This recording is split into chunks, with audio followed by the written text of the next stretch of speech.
Today's episode of Shockwaves is brought to you by Shudder. Brought to you by AMC Networks, Shudder is not only a premium streaming video service, but an experience unlike any other. Created for fans of all degrees of thriller, suspense, and horror, Shudder is home to the largest and fastest-growing human-curated selection of high-quality, spine-tingling, and provocative films, TV series, and originals. There's always something new and unexpected for Shudder members to explore. Premiering on Shudder this week is the critically acclaimed dark comedy Mon Monsters. While doing a school-mandated community service, a bullied boy and his tormentors discover a creature. Claiming her for their own, the kids keep the creature captive, revealing the monster within themselves as her ferocious sister scours the city in search of her missing sibling. Mon Monsters is a wild, left-of-center coming-of-age story with horror, gore, and dark comedy. Variety calls Mon Monsters savagely funny, a social horror movie. Find out for yourself today, streaming only on Shudder.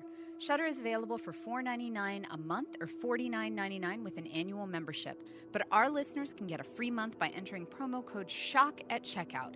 Go to Shudder.com today and find the best collection of thrillers, suspense, and horror available to stream anywhere. This week's Shockwaves is also sponsored by Wellgo USA and their newest remastered Blu-ray release of Ichi the Killer. Simon Abrams at RogerEbert.com says you won't find better conditions to watch Ichi the Killer under. Takeshi Miike's Ichi the Killer has endured as one of the most influential pieces of genre filmmaking of the last 2 decades, and now it returns in a stunning, all-new, digitally restored special edition approved by Miike himself. Ichi the Killer Definitive Remastered Edition available now on Blu-ray and digital at Amazon.com from Wellgo USA. For more info, visit www.wellgousa.com.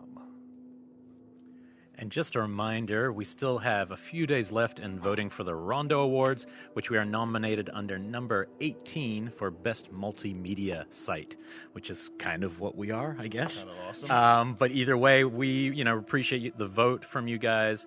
It's something that would be exciting to bring it. Shockwaves hasn't won this, even though we've been nominated, I think, for the last 2 years.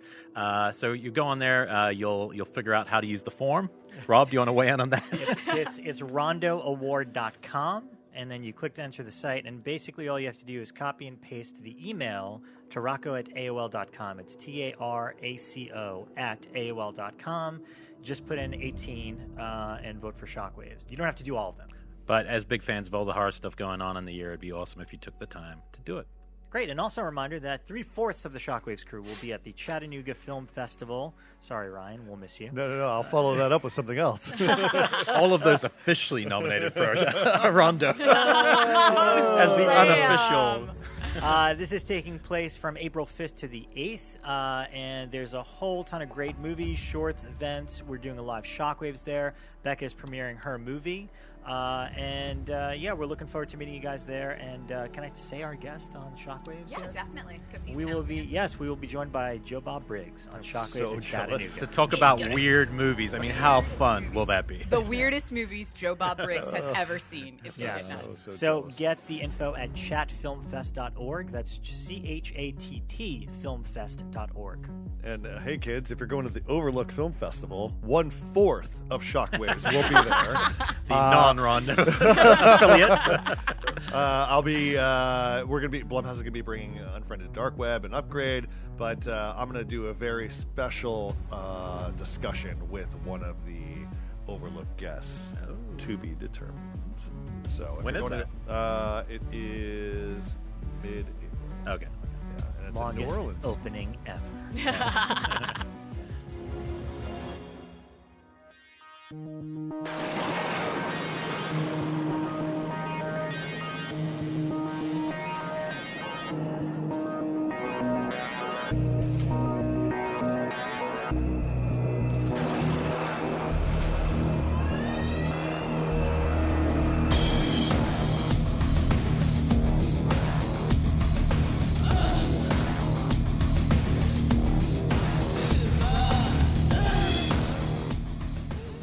Okay, and welcome to Shockwaves episode 90. I'm one of your hosts, Rob Galluzzo, sitting here with Elric Kane. Oh, boy. I feel like I've got a lot to talk about this week. Do I'm kind you? of excited. Really? A lot of stuff, yeah. All right. I don't know what happened. I'm excited. I think All I'm right, bouncing back Creepshow. after a quiet week, yeah. I mean, it's not like you had a lot to talk about on your 3-hour retrospective of Carpenter's career. I actually, that's the You first didn't time run I've- out of Steve. That I'll was be honest. amazing, by the First way. time I felt guilty about having, because I never feel guilty about having the other show. That time, I got to admit, it took about 3 weeks of me watching a lot of stuff for that, where I wasn't doing my due diligence here. So I apologize, but it was for Carpenter. So I think love it's it worth because it's only part one of part two. is Part one coming. is 3 hours. And I have literally been listening to it every day on my way to and from work. You And got through I've one- still got one tons movie? of show It's left. like an audiobook. I will say my favorite thing It's about like it. It was a challenge, and now this. The good thing about it is the thing we've had the most reaction to is people saying that they rewatched or are rewatching Christine because of it. And I'm Yeah. like, that is fucking rad. worth Because it. I did that, That's great. and I kind of fell in love and got so excited with it, and so it's cool. Yeah. All right, you're not the only one that hosts this I know, pod. I know. We also have Ryan Turek here. Yeah, Hello. I'm only sitting next to Elric Kane. Hi, everybody. Hello, and Rebekah McKendry. We're all wearing black T-shirts today. It's weirding me out, guys. What's different? Go about figure. All I black. don't usually wear black. And but you Becca's guys still do. alive. This is good. Yes. Thanks, guys. We had Thanks. another scare. Yeah. I spent another But we're weekend good in the now? hospital, but I read graphic novels this time, and I'm calling them that because I buy them in graphic novel form, not comic book form.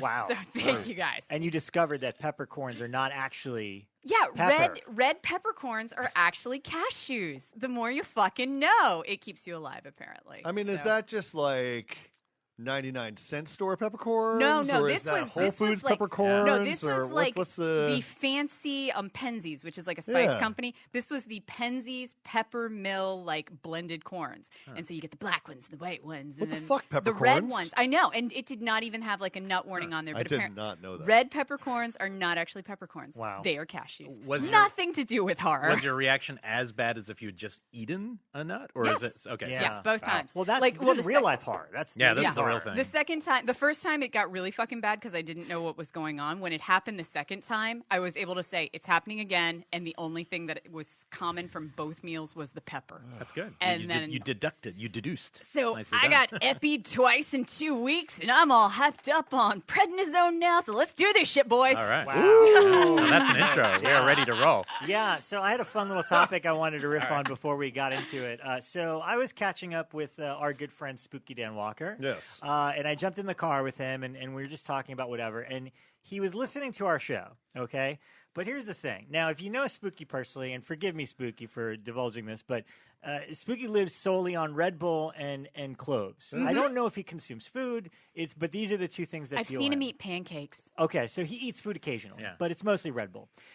He also has, forgive me again, not the greatest attention span. And so he'll admit that. He He'll admit listens to our podcast at 2 times the speed Yes, that it's supposed to be. Now, I've listened to an audiobook at half a speed faster. After that, I can't understand anything. But he was listening at 2 times the speed to our show, which I found so bizarre. And he's like, it's not so bad. I just can't understand Elric. He's too fast for too fast. And so I can started never go laughing. fast enough. And then I was like, okay, wait a minute. So you listen to all your podcasts this way? And he's like, actually, funny story. I listen to the movie Crypt at 2 times the speed. And I'm so used to it that the last time I saw Adam Green, he was talking too slow to be in person. And I started laughing out loud. That's He's like, pretty it literally felt like he was talking in slow. Because he has now conditioned his brain Wow. that we all talk at this speed. Well, how about for him? I just start talking like this. I'm so more Oh, when- concerned. and then I pulled out because Ryan did a video maybe a year ago, which I may reshare for this episode, where you listened to our show at half speed slower, And it Yeah. was trippy. and it sounded like we were drunk. Yeah, and Yes. Becca's like, no way.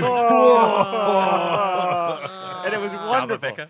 Yeah. Really hilarious. So Jabba I guess Becca. my question to our audience out there is, if you listen to a lot of podcasts especially, do you try to squeeze in more podcasts by listening at faster? It is an option, though. That's the thing. You can go at half the speed, 1 speed, 2 times faster. What was Dude, that how many invented podcasts? I would never do this. But what made me laugh was the fact that he couldn't talk to Adam yeah. Green in real life. So do we Because his always voice is sound on. like chipmunks in Dan's head? Like, Yes. do we just always sound like that now? Elric is a blur because Elric already talks already fast at as that, it is. It's just a They need series a function of where you can choose who you slow down and who you speed But up. I laughed at all this. He's like, it's not so bad if you concentrate. And I'm like, but I don't want to concentrate I know. in the Oh, car on what Dan. Elric's trying to say. It's weird. I just thought it was hilarious, and I'm curious. I mean, you don't do How this. many? No, I don't do this. I how many do. people? How many podcasts do you have to listen to go? You know what? My time management sucks. I need to amplify and speed these things up. There So are nobody here does podcasts. this, right? There are podcasts that I've listened to that I felt moved too slow, and I knew that it was for like tension or pacing. Like specifically, some of the episodes of Lore, I was like, just get on with it. But never once did I say, But that's I'm like just a going to produced speed show. it up. Yeah. So you'd lose sound effects and shit Yeah. would get distorted. Yeah. So that's So even like worse. I would yeah. never have sped it up. But yeah, that's one where I'm just like, let's move it along now. But Well, I've got to say, or to be really quick with it, take that, Speedy. Well, here, It's like at the end of those car commercials on the the micro radio. machines Micro- too. We can now Yeah. call him Speedy Dan. No, ARP in Speedy- California. Speedy Speedy Dan. As the new nickname is born, Speedy Dan. yeah, as far as I've gone as audiobooks, I'll listen to slightly fast, one half a bit faster to Like Game of Thrones or so. That would make sense, I guess, to an But And extent. I what a- believe Speedy Dan will be joining us in Texas, right? At least his filmware. Oh, is he Yes, here? Okay. Yeah. yes, for sure. That's an interesting. What's interesting, none of us do. I'm just curious why the function was created in the first place. Was it for people to get through things faster, or Well, yeah, I mean, look, I'll be honest, when I downloaded the audiobook of it with Steve Weber, it tells you, your app tells you, this is a 42-hour listen. Or at half speed faster, 36 hours. And I'm like, ooh, that's a whole, wow. several hours I could save. And so I was like, all right. And I listened to a few variations to make sure I didn't lose anything in terms of being able to actually listen to it. But I don't know. It made me laugh, the whole real life thing. I think he said he heard a theme song from one of his podcasts in a bar and didn't recognize it, and that made me laugh too. He's like, "Oh wait, I know this song." I feel like this is like a Black Mirror episode with Spooky, where his whole brain is changing and he's not used I to know. humans Brain is anymore. conditioned. He's Yeah. evolved. What if Yeah. Spooky Dan is the was, next evolution of the human race? He's video drummed. He's video drummed himself. That was a short that used to play on HBO called Slow Mo, and it was about a group of humans who moved at slow motion. Oh, really? I remember that back on Interesting. HBO in the 90s. So Spooky Dan's the exact opposite of that. But is he the only one? Call out to the audience. Do you listen to your podcasts at normal speed or sped up? I feel because like you're conditioning your brain to think that we're. That's very weird. Don't you think back in the Killer POV days, I think we got one message of a guy saying he listened to it and speed. Yeah, and I think it was Spooky Dan. No, I think it was somebody, and I think they mentioned me being like that. They wanted to fast. listen to me at a slower speed. You're just a series of punctuated syllables. I learned at to talk twice from the Scorsese. speed. Yeah, I was gonna say you're like the New Zealand Scorsese. He's my speech teacher. All right. Well, now that that's out of the way, all right. What have we seen? Hey guys, I finally watched Cold Fear. Yes. Yeah, let's catch up. Cold Hell. Yeah, Cold let Hell. you Sorry, guys thank catch you. up first. And by the way, Yeah. I watched it as well because I had Yeah. not seen it, but you guys really sold it hard. Ooh, Yes. Will it be approved? Thank you. Cold Hell. Hey Ryan, let's listen. I know. Will it be approved? I loved it. I swear that had this movie, the same visuals, been in an American movie that was not hard, this would have been like Academy Award grade cinematography. Like that's what I was by far most impressed with. It was just beautiful. There was few scenes in it where I wasn't just like, oh my God, the lighting. The plot kept me throughout the whole thing, incredibly tense. And the actual murder, which Ryan described last week, where it shifts so that you realize that she's being watched, was one of the best really scenes well I've done. seen this year. It was really well done, yeah. Yeah. No. This is Shockwaves approved. Whoa! Oh! But Second of the year? Here's the thing. Yes. I think and ironically, all foreign films that we're loving, which Yeah. the average horror fan is like, I don't like subtitles. Wait, did everyone see The Ritual? Have we touched on that yet or not? I think we were a bit mixed on that one. I loved it. I liked but it. Love The Ritual. Wait, Okay. do No, we all like The I think we all Ritual? I liked mean, it. I liked it. Yeah. Oh. Liked it, but does liked mean? No, I don't it's think like Shockwave is approved. Shockwave approved is That's passionate too middling. about. We'll hold off on that. No, but I It gets honestly a meh. think I got the Limp sense. handshake. It gets the Shockwaves limp handshake. Wow. Someone's going to make a graphic for that now. I got the sense that both you and Ryan really liked this movie, but I mean, I loved it. Like, it is actually my favorite thing I've seen this year. Oh, wow. It hit all of my boxes, and I guess, I mean, again, I like those Korean revenge movies. That was my That's as soon what as it I saw felt it, I was like. like, this is going to be Rob's. This is literally a South Korean revenge film. It Like, is. It is. so similar. And so, and I mean, the action set pieces.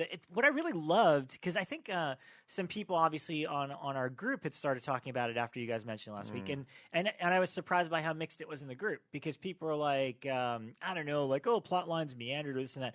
I thought every character had an incredible backstory and arc. Yeah. Everything like added up and had a punchline to it in some capacity, and I love that we had that. And she's like, that actress is so mesmerizing and incredible, and like the train sequence is my favorite sequence in the whole movie. Like, I jumped up out of my couch. I cheered several times, but that was the one that really got me. Yeah. Sierra, I think, had messaged me saying the same thing. Yeah. She's like, "Yep, I was jumping off the couch for that same scene." Mine was the taxi scene, which was also a great. That sequence. was one where I was like cheering and yelling at it.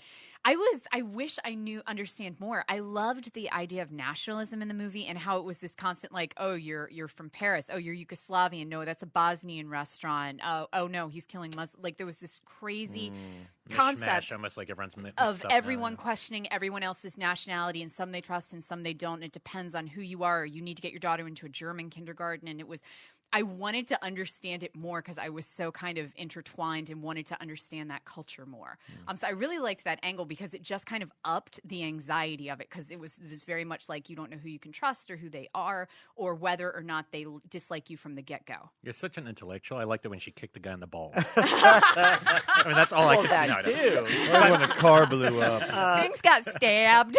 But I agree with Rob about one thing when you said like we liked it, because I really liked the movie, but I loved her. Yeah. And it's her character and what she's trying to do is she reminds me of like the best thing of a Crank movie, but without the style of the movie, just that kind of drive of it. She has that in a better movie, which is cool. And I think to back up the not love, it's just I think there's just some narrative stuff. I think it loses its propulsion about somewhere in the second act because, she's just trying to find a place to go. That's when it gets into I called it the all men are skeezy segment. Yeah. For about 15 minutes Well, she's like bouncing from family. She's trying to find a place to stay. She's got her, she's got her niece, and she's just going from one place to the other. Her home life's pretty disturbing. It's kind of sad.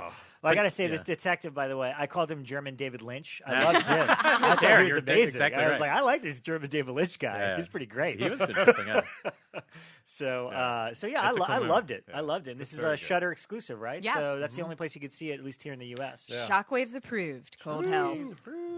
Another thing I was in love with this week that I know Bekah also saw, I think the second season of Santa Clarita Diet is it's amazing. Terrific. Like, puts the first season to shame. It blows the first season out of the water. And I really enjoyed the first. The first season is great. I mean, it's fun. I like the first one too, but like they really got their groove. They've got it's almost Evil Dead-ish in the absurdity of how gory it gets. Oh my God, it's and amazing. And then the humor.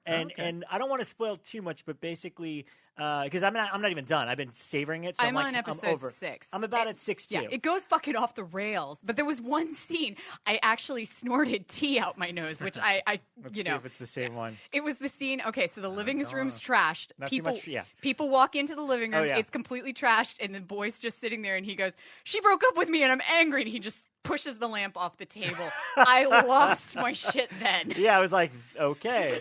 Fucking spoiler. Now we know a lamp falls off. A lamp falls. We're so sorry about that. I'm out. And then it's just they've expanded the mythology, which is total surprise because I'm like, oh, okay, now this is kind of interesting that there's a reason behind everything. It felt like in the first season there wasn't. They were just making it up as they went. Okay. Probably. That's how it feels. And I will say it gets kind of without revealing anything, it gets a little creaturey, which is designed by Clint Carney. Yes. Which good, was good amazing. friend and artist of ours. But yeah, the one thing I wanted to reveal that I just thought just to give you a hint of the type of comedy it is at one point they end up encountering a character that's not a very nice guy, and they realize they're admiring his shelves. Oh God, the shelf scene was amazing. Like, oh, we should get the shelf, and then they realize that's all Nazi memorabilia. But at this point, they've been mesmerized by the Yes, shelf so for they like don't a realize. good minute. And so then there's this giant debate between Timothy Fallon and Drew Barrymore because she's like, remember when we said if we had to kill somebody, who's the worst person we could possibly kill? Nazis. We got one right here. And he's like, but I don't know about right now this second. It's like, no, this is a Nazi. I should eat and kill him. That's what we should do. Nice. And so the type of humor is just, it's really, like the first season was good and I enjoyed it and I loved it. But I don't know if it's the same writing staff or whatever, but they fucking hit it out of the park. The tone, the humor, everything's about it great. Maybe I finished season 1. Yeah. Where were you on it when you stopped? 4 episodes. When you hit Timothy Oliphant issues? Timothy Oliphant is amazing in the second season because he gets crazier. He gets, I don't want to call him zany because that's going to put Ryan off. But I love zany elephant. He gets really like zany. He loses it because he starts it. I won't say. Ryan's the only one who prefers Jack Nicholson Scream 2 Oliphant. You're like, I like him more serious. serious. Honestly, I do. Which they actually this I can't week say on he was on the Joel McHale show on Netflix now, and he and Drew Barrymore came on to do a promo for the Santa Clarita Diet, and they actually made jokes about how she was in Scream 1 and he was in Scream 2. I hadn't even thought about that. Yeah. Yeah. That's actually pretty That's cool.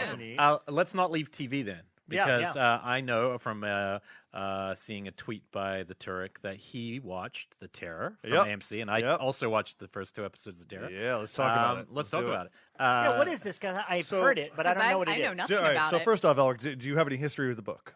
I know. Did you I haven't read it? read that, but I know other Dan Simmons Okay, stuff. so So I was I- excited when I saw his name. I didn't realize Yeah, initially they didn't advertise that. No. It wasn't until I was watching the credits that I realized. I read about an eighth of the book. Okay. Yeah. I mean, I read Recently a or a lot long of, time. He's no, got big a lo- books. When They're it big first books. when it first came out, my dad recommended it to me. He absolutely loved the book.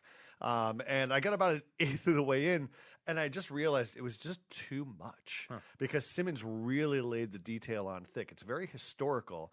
And I felt like I was doing homework. What's it about? It's about the Royal Navy fleet that's cutting through the Arctic Northwestern Passage. They're finding one way to the other. They're basically explorers. I can't remember where they're trying to get to though. They're just They're trying to get to probably to claim a certain land. Yeah. But 2 of these ships, It's the Erebus and the Terror. And the Terror is it's the led one in by the the front. Terror. Yeah. Yes, and that's Jared Harris leading that one, and the other one's the great actor Kieran Hines. Kieran Hines, who I love. Yep. And they basically both these ships get stuck in the ice, and it's because the You Arctic- have. I was going to say you have.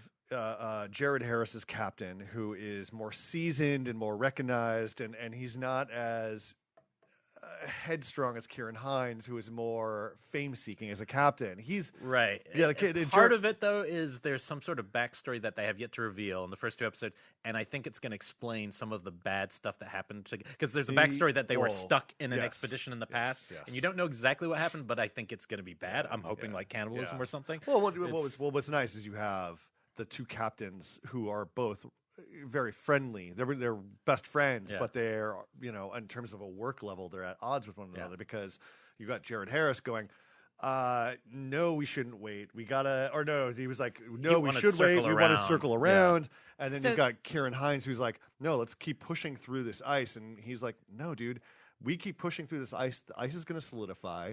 Our ships are going to be locked in. And there is going to be a point in which the ice will shift our boats off course and possibly into land and crush our boats. Yeah. Like that's how strong the ice flow is. And it's so cold that it's for an indeterminate time. That's the kind of the cool hook Yeah. to show us. These 2 boats are stuck, and one of them's like, well, we'll just wait out winter and wait for summer. Yeah. And then somebody's like, the ice is getting colder. Even summer here is actually still frozen. And we might be here forever. Yeah. And there's might be no way out. And between why 1 and did 2, they go there? Because they're explorers. They're explorers. Oh, okay. And there's a whole ship of people, so there's lots of big cast to possibly dispose of. The interesting thing about the show, and all the comparisons, the only thing that bothers me a little bit is the comparisons are a little too soon that are being thrown around like, oh, it's the Thing meets Master and Commander. It's definitely Master and Commander. Yeah. Like I felt that straight away. It's definitely more Master and Commander than the Thing in the first 2, but if it goes that direction, it's going to be the greatest thing ever. It will. I can't wait. Like the first 2 is very much set up. It's pretty slow going, but it's very, I'm totally drawn in. Well, you're I'm engaged because I'm engaged. all the guys are great. I mean, Yeah. like the entire cast is fantastic, and It's very detail driven. Very detail driven. Like How many episodes will it be? Like I don't know. 6 because Ridley Is Scott's it like a EP on mini-series? it.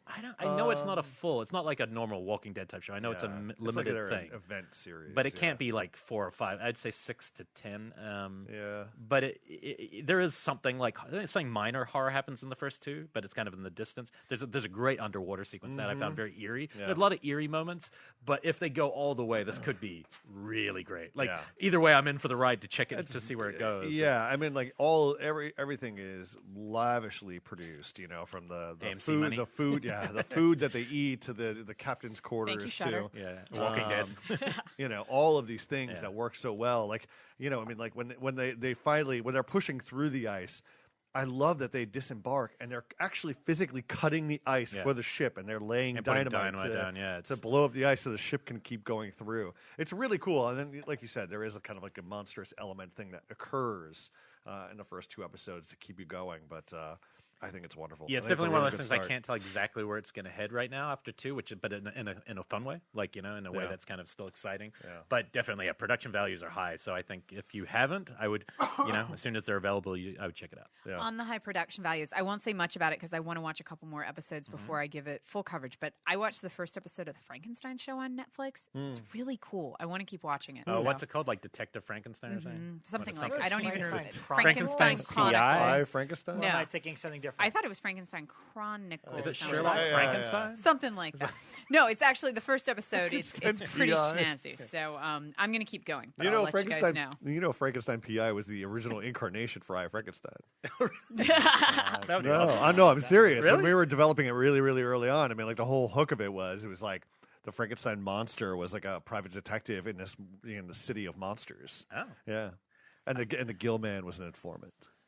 One fine day, we're going to have to get the Hollywood story from you on that one. Yes. On I Frankenstein, Good man. Well, instead, you're going to get my my lovely take on the Willies. Whoa. Oh, the 80s all right. camping thingy? 90. 90s. 90s. Okay. 1990 camping thing. Yes, I It's saw an it anthology? during my, It yeah. is, I saw it yeah. during my Halloween anthology October. Yeah, man, that is a weird movie.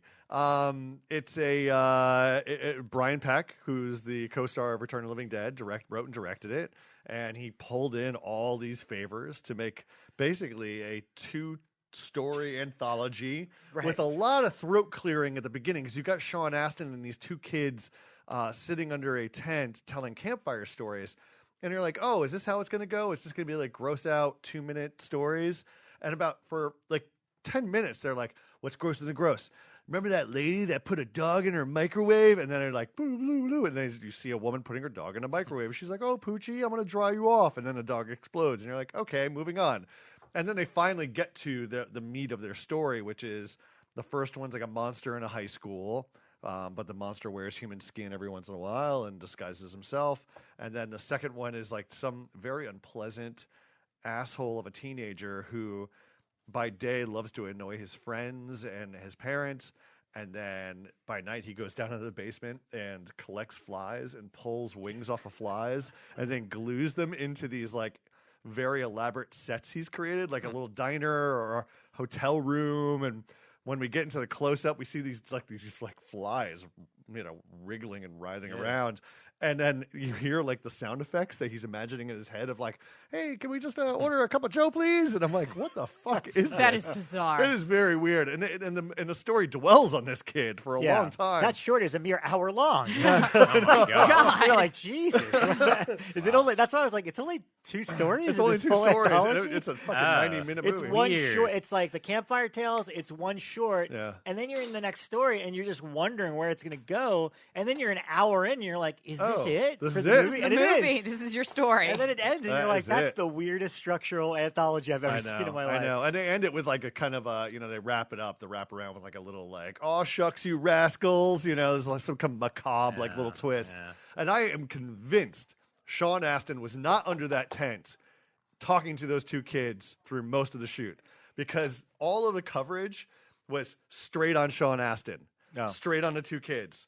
Straight on Sean Astin. So he only had a day on And I set. feel like only Sean Astin had like a day and a half, and all he did was just react to some PA off camera going, tell me your stories. Got to get clean so Yeah. he can like go off and do like a commercial or something. No, it was very weird. And also, I didn't recognize Sean Astin. He was in that kind of weird, goony to Lord of the Rings, like Lord in of the between that Rings age, but there's a lot of Period. there's a lot of cameos. I mean, James Cameron has a part in it. Who else? Clue's in it too, right? Clue's in it. Yeah. Dana Ashbrook from that. Twin Peaks. Yeah. There's just like a lot. Oh, and then there's the Kirk Cameron Growing Pains moment where the kid's looking at the TV and he's watching TV, and then he's watching Growing Pains, but all the characters in Growing Pains break character and look at the TV and go, "You're messed up." Yeah. And I was like, So they oh, had to get wow. Growing Pains to do that. Yeah. Like they all agreed to it. Yeah. Yeah, it's Yeah. them. Alan Thicke is in Willies. And that is probably why Willies is not out on. Is it out on DVD? Or No, it's Blu-ray? just No, it's it's a hard to find. DVD. It's on a DVD. It's a pretty. I remember buying the DVD for like $6 or whatever. It's a fairly inexpensive DVD, but no Blu-ray or anything. Yeah. And even the DVD looks kind of questionable. I don't know why. Off the VHS. But I yeah, watched there it. are a lot of interesting people in it, Yeah. including Kimmy Robertson too. So there's two Twin Oh, Peaks. yes, There's like two yes, of it. yes. Like it's like the Noah's Ark. They collect Yeah. the two people from every show Yeah. or movie I or pop culture I thing. probably, that's probably Brian Peck. Brian Peck, probably knew all of these folks and just pulled in some favors. Yeah. So the Willies. I can't not jump in with a good segue here because one of the films I watched happens to star Dana Ashbrook. Hey. So I couldn't let that one slide. Yeah. I watched, it looked like a HD version. I know this isn't on Blu-ray, but it was streaming of Return of the Living Dead 2. Oh, wow. And it looked great. It was on Amazon, and I have no idea why I pushed. I mean, it's one I hadn't seen in quite a while because it was always harder. Directed by the great Ken Wiederhorn, which evokes laughter. But our name, it does come derived from one of his movies. Ken Wiederhorn. For Shockwave's title. But this is one, I'll be perfectly honest, this is one I always remembered not really liking because I remember feeling like it was really clunky, and there's something about it didn't like. This time, I got to say, how I would describe this movie, part Street Trash, part Stranger Things, which is all good. That's all I remember is it's the a lot of the kids running around on the bikes. finding and them in like storm tunnels. and it's super gory, but in a comic street trash gory, not scary gory at all. It's not scary at all. It's got some ridiculous stuff in it. It's weird for Wiederhorn because all his best stuff it's kind of straight and serious. So him trying to do comedy feels a little forced, where that comes naturally to O'Bannon. But there are things in this that are just Dane Ashbrook's great in it, and I didn't really like him as a young actor. Even as Bobby always kind of annoyed me. In the new season, he's the best thing in the show. Great in it, like you can't wait for more Bobby. But in this one, there's a scene of zombies driving a Jeep, which is amazing, where they're chasing a kid and they're just enjoying the act of driving, which I love. There's a part where a girlfriend of one of the main characters, when she realizes probably she's not going to get away and her boyfriend's never coming back to her, where she literally just says okay and lets him eat her head. And it is just watching that made me almost laugh out loud. The first one, didn't it? The way it's done is so bizarre. No, it's part two. Because part two, they did the No. Evil Dead 2 thing where 2 is a remake of 1. So it's the same actors. Right. It's doing James the- Karen. Quite a few of them, yeah. James Karen and Tom Matthews. Okay, playing see, to- I didn't realize that as I was watching. I was really confused. I was like, "Why is he robbing a grave when he is the guy who discovered this in the first movie?" So that part definitely took me out for a minute. But then I was like, "Okay, there's something." It's obviously disavowed the knowledge, but it's on. Check out Amazon because it looks to me like that has to be an HD master. I thought it looked great. Yeah, it says rent HD for $2.99 Yeah. or buy it for $9.99. Yeah, no, I really enjoyed it and had a good time rewatching it. The humor doesn't always land, but the effects really do. They're a lot. They're nowhere near as good as the first in terms of kind of like the real naturalism, but they're goopier and kind of almost more like through a perspective of a kid of what these things would I be remember like. the kid zombie. He Oh, was yeah. like Yeah, the bully. because he an goes asshole. to find his mom at one Yeah. point. Yeah, I remember that part. But, I you know, remember I the had Michael fun. Jackson joke. Yeah. Don't they? Because that's what I remember is they went overboard with the humor this time Right. as opposed to the first Yeah. one, which to me scared the shit out of me when I first saw Oh, it. the first one Yeah. is I didn't get humor from the first No, return. when I saw didn't it. see it as a comedy when I first saw it. I loved it, but it wasn't. My ranking comedic. would still be 1, 3, 2, but because 3 is just a little more out there and What kind about of 4 and 5? rape from the grave and hey, they were shot in Chernobyl. Not enough of a song, but anyway, Dane Ashbrook's fun, so yeah, check it out. Great. I went to WonderCon. Oh. And yeah, so WonderCon. Becca, anybody recognize you? Yeah, I got 2. Oh. I got 2. Cool. And I wrote down their names because I wanted to say thank you so much for coming up and saying hi to me, Gabriel and Beth. Wow. So 2 people. And then I saw the Waxworks Records was there and a couple of our normal friends Make sure were that we there. paid so. Gabriel and Beth because I was supposed to send them stuff. Oh, you sent them in? You sent them go find Becca. No, there was 2 people came up and were like, "You're Becca from Shockwaves," and I was like, "I am." And then I'm always more excited than they are because someone has recognized me. So whereas they're like, "It's cool to meet you," I'm like, "It's so good to meet you." Stop yelling at us and stop touching our face, Becca.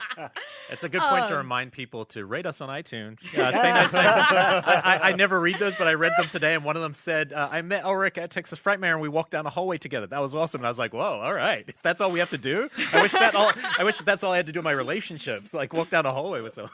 So, WonderCon. This is the sister con to San Diego Comic-Con, and I had never been to WonderCon before, but I got invited to be on a couple of panels this year, so I was really excited to go. I'm always kind of hesitant to go to these giant Comic-Cons. I know I've heard people call them Pikachu cons because they tend to be kind of more catered towards younger audiences. But I love them. I just had a blast this weekend walking around, and I had my family with me on Sunday, and just watching Marnie get so excited over every single thing there. was just a blast. So yeah, it was a good time. But while I was there, I'm one of the weird people who goes to Comic Cons to buy comics and graphic novels. So I picked up 2 that I was super excited about. I picked up a This one I'm bunch. especially interested in. But these are the 2 that I'm the most that I read everything I got this week because I like binge read everything. But these are the 2 that I was most excited to talk about. So the first one is Queen Crab by Jimmy Palmiotti. I remember Palmiotti. He's the guy who wrote Painkiller Jane and Jonah Hex. And this is nutty. It's very short. I don't know if it was ever intended to go anywhere else. It is about a girl who is it's very much like this blue-collar kind of Brooklyn-y setting. And she is on a cruise with her husband. We kind of get this whole backstory of her and her friends and everything. And then she is on a cruise with her new fiancé. He throws her overboard, so he's trying to kill her. Something happens while she's underwater. She lives and crawls out into Coney Island with crab hands. And then Joins the freak show? Yeah. Out there, or what? Well, they try to convince her to. And she says no, and then it's just kind of like what she does from there. Image Comics. Yeah, through Image. And it is just wild. It never really gives much explanation. Like you see this kind of abyss thing while she's underwater, and somehow that gives her the crab claws. But I want this to keep going because I was so intrigued by it. And it was just, it's a unlike, cool image, like her with the arms. Yeah, It's pretty badass. It's unlike anything I've read before. So I had a really good time with it, and the art was just awesome. The other one that I really enjoyed is Goners by Jacob Saman. I'm gonna say his name wrong. I always do. From Dead Right Horror Trivia? Yeah, from Dead Right Horror Trivia. He's also this year he wrote #1 with a Bullet, which I've been really enjoying. But Goners, he wrote I think a year or 2 ago. But this one I read in one sitting. Absolutely loved it. It is about a family called the Latimer family. And it is set in this world where paranormal entities and monsters exist. And this one family has developed this brand of fighting these paranormal monsters, so much so that there's a reality show about them fighting all these paranormal entities. And one night the kids are watching their parents on this reality show fighting these paranormal entities, and both the parents die very mysteriously on the show. So the kids are traumatized. And then they realize that something is now hunting them. And so now they have to, they're with the bodyguard, their family's bodyguard, so they have to stay protected. They have inherited the family's entire fortune and brand, and they have to try to figure out who killed their parents. And so it's just, there's a lot going on, but it's a really cool story. Cool. Yeah. Very cool. Let's see. I'll jump into some Italian horror. I picked up the new Arrow U.S. release of Deep Red, Dario Argento's Deep Red. Oh, shit. Which cut are you going to watch? Well, I already watched it. I watched the Italian one, which is my not preferred one. Yeah, longer. I guess it's referred to as his director's cut. I think the problem, and it's not a problem, really, it's that I tend to watch it with the English dub and subtitles, but because there's certain scenes that were cut out from the American version, it pretty regularly jumps back from Italian to English to Italian to English. So it's a little jarring if you're watching it with that soundtrack. I'm sure if I watched it all Italian, it would be different. But I also still think, and this is just my general preference for Argento as of late, I've always liked the shorter American cut anyway, which I think was called like The Hatchet Murders or some weird title like that. I haven't watched that yet, but they're both fully restored. And no, it's a great disc. They already put this out in the UK because Blue Underground had done a Blu-ray version of it here in America. And I ended up keeping both editions because there's slightly different features on them. And this one has a couple of new ones. I ordered it from Diabolic DVD because the first pressing on all these Arrows are limited editions, and they never make it to Amazon, or they rarely do. And so I have peace of mind. I always order from Diabolic, and I always get the limited edition version. This one has, I think, the bonus disc with the American cut is kind of the bonus for it. It comes with a booklet and a poster. I mean, they've been on a whole run of these Argento titles, including, Cat o' Nine Tails was a great package, and then Bird with the Crystal Plumage. So this is one of his big movies. Yeah, so they do these stellar, sets for him. I want to hear about the SECT one. Oh, and that was next. Okay. But that's by who? Scorpion? Or Scorpion, mixed with Code Red. Here's the thing with the SECT, because I'd never seen this movie. This was, what's the guy's name? Michel Sobey. Michel I love this movie. I'd never seen this one, and I was excited because I think in order to contractually obligated to get it out by a certain time. So that's why there's these single disc versions of Opera, the SECT, and the Church. And I only know I have a little inside knowledge because I've literally watched Jim Coons restore these things at his office when he's working on him. And the reason I skipped the single discs is because A, I knew that deluxe editions were coming, and B, I am a big subtitle guy only because I like to be able to, my hearing isn't what it used to be. I like to watch with subtitles, and I don't think these single discs have closed captions. I think they just kind of the bare minimum to get them out, maybe a feature or two. So finally, they announced the SECT as a 2-disc deluxe edition with a slipcase, exclusive only through Ronin Flicks, which is kind of the website that sells all the Code Red Scorpion stuff. Ordered it, super excited, put it on, and it looks great. And it's about a 2-hour movie. It's pretty long for an Italian horror movie. It looks great, but I only made it about an hour in. Oh, no. And you got didn't get to really the cool gore effects. frustrated because there's a hiss that comes out of the back speakers. Now, from whatever little research I did online, and it's funny because the single disc, I would imagine it's just the same disc. From what I read up, the film is only a 2-channel stereo mix, but it's still, I don't know, it's the way it was encoded, I guess. What I mean is like, I'm trying to think of an analogy, but basically, if you turn on an amp and walk away and you just hear like that noise, just like that, it's not really a sound, it's just noise. That's coming out of the back speaker so loud, and the only dialogue is coming out of the center channel. And since the center channel is in front of me, I can't hear the dialogue as well because there's all this static noise behind me. Right. And so I was so distracted by the sound, and I had the subtitles on, but the subtitles were actually in Italian translation, so they didn't match the dialogue at all. It was like, I just found it to be a very distracting experience. And so I ended up stopping an hour in because I was pissed off. And I was like, and also, look, I mean, sometimes you get a good deal on these things, but these are limited edition deluxes, so it's almost like $40. Right. Yeah. And so I was like, all right, I'm going to stop this for now. I'll get back to it again. I don't know if I have to manually turn off my 5.1 in order to watch this properly sound-wise. Would Jim know if you asked him? Yes. Okay. I would have bugged him, but I know Isn't he in Europe? He's in Europe with his fiance. I'm not going to bug him. I'm not going to text Jim. Well, he's in Paris. No, you're in Jim, Italy, man, but what's up with the sound, man? I got a hiss, man. I'll wait for him to get back to get the full right, scoop and fair. see what he says and report back to you make guys. make sure you do watch it because it is cool and it goes. I it goes really cool places. And I want to. And you got to finish it. I was hoping maybe it was just my disc, like maybe, but I haven't really gotten a clear answer from people online that have picked it up in terms of other than hearing that it's recorded in like 2-channel stereo anyways. So that was kind of a bummer. But I hope that I can get back to the SECT at some point because I love Cemetery Man. So it goes to really neat places. And Stage Fright. Oh yeah. The church. You haven't bought the church yet? No, because the only one that's come out as a deluxe has been the SECT. Okay.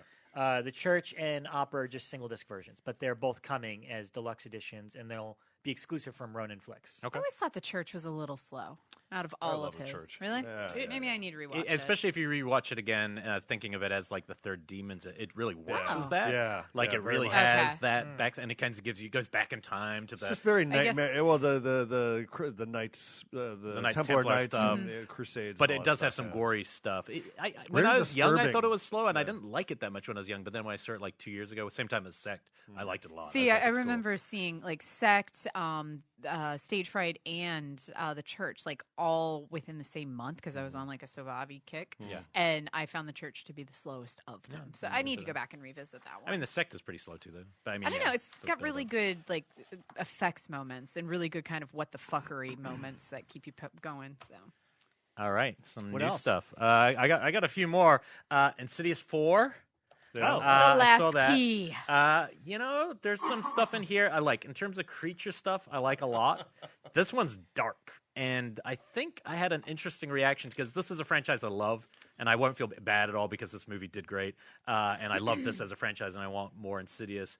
But it's really dark and disturbing material, and there's a part of me that really missed part 2, bonkers movie making, like the crazy and zany comedy, like the zaniness of that film. I felt like was missing in this one, and I was like, oh, I want more holy fucking shit. And I think what it is, and it makes sense because this story goes back and really ties the whole series together, so it's integral to the story. Like I think fans of the series are going to like this movie. It's not in question. It's more like, what do I want from my Insidious going forward, and I wish somebody in this room would listen. Here we go. No, I'll tell you what I want. Give me a pencil. He wants more This is what I Purge want. and Predator. This is actually pretty simple. I want more Further. I want to go all the way into the Further and really push that and find out more. I feel like You this did. one. You went so deep into the Further in this one, Elric. I felt like this one had the least of the Further, and was more like, it explained some interesting. The key monster creature stuff is awesome. Key face, yeah. That stuff's really fun, and it's interesting. It's also cool that you have like a 70-year-old woman, leading a franchise. That's pretty badass. So I don't know. There's just, for me, there's something about, also maybe I think by going backwards for 2 movies in terms of story, sequentially, there's a part of me that now has got really like amping, like, all right, the story's over now. I really want to see an Insidious that's set contemporary, and let's keep going. Further in the Further. Let's go further into the Further. That's all I'm saying. I didn't come here to complain. Sinister crossover. Hashtag I didn't show up to further Blumhouse into the today. Further. I just want somebody to listen. Let's go further with this and go back to a little more bonkers. Let's have a little more fun. I think this one, I get why, because also I think the director, obviously, he suits dark material like in line with Deborah Logan. But for me, there's something about that French. I think that suits Conjuring more. And I think one of the fun things about Insidious is that kind of zaniness that they kind of really established with 2, in my opinion. So anyway, so I enjoyed watching it, but I want to go crazier with it. That's all I'm saying. All right. We'll give you more cross-dressing. Hey, all right. I'm surprised you haven't seen this film yet. Maybe you have. If you know where you're going, take a look at that word word right there. PYEWACKET? Boom. Bam. Wow. Elric and I are in I know. And I've always just watched it when I then see you tweet about it. I'm like, oh, I just watched that. Yeah. Well, Rob and I did Santa Clarita and Cold House. All right, so, all right, we'll take it. Well, PYEWACKET is a film that came out from IOC Films. It just hit VOD. Backcountry writer-director Adam McDonald is back with a film that is, not man versus nature, but now mother versus daughter. And some Mother Nature. And some Mother Nature. Quite a bit of Mother Nature in there, actually. Yeah. But here he's tackling the kind of strenuous relationship between mothers and daughters, especially when grief is involved. Yeah. And here you have Nicole Munoz playing a teenage girl who finds her life completely upended when her mother, played by Laura Harris, who's obviously grieving over the death. Wait, Lauren Hutton. No. Her mom? No, Laurie Holden. Sorry, Laurie Holden. Sorry, yeah. From Walking Dead. Yeah, Walking Dead. The Frank Darabont movies. Yeah. And Jump Cut Cafe. Yeah. And coffee. Laurie Holden's character, her mom, basically is like, enough is enough. I can't live in the same house as where we were a happy family. We need to move. So she relocates her and her daughter to well outside of town, which means that her daughter is incredibly upset, and rightfully so, that she's leaving all her friends behind, all her her school chums behind. And in an act of rebellion, she decides to put a death curse on her mom. Yeah, using witchcraft.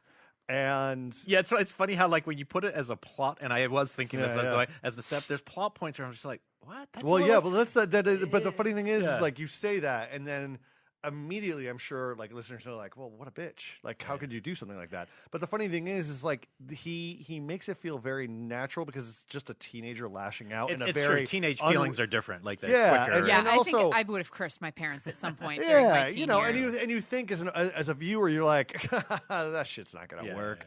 But then creepy shit does start to work, and it does start to happen, but directly to the daughter. And he does a really good job with it. Yeah, basically, this is a movie where the setup, there's a couple of the character beats that I didn't totally buy. I didn't totally buy them as mother and daughter, and I think part of it's just Laurie, the actress. She's good, but her hair's also perfect every morning. When she wakes up, she's got the perfect curl. Oh, yeah, so there's little things like crying, that. Little things like that. But when the horror elements of this movie kick in, I love that. Yeah. It's really, and it's not that predictable. I think I kept waiting for certain predictable beats, and then it would do something a little off and a little strange, and there's some crazy reveal towards the end. Not even just in the horror, but in the drama as well. You'd expect them to come in on a scene Yeah. where you're like, oh, this is the big showdown. But it's already happened. Yeah. And you're kind of coming in the after effect of whatever big moment happened, and you're like kind of seeing these characters react to the dialogue.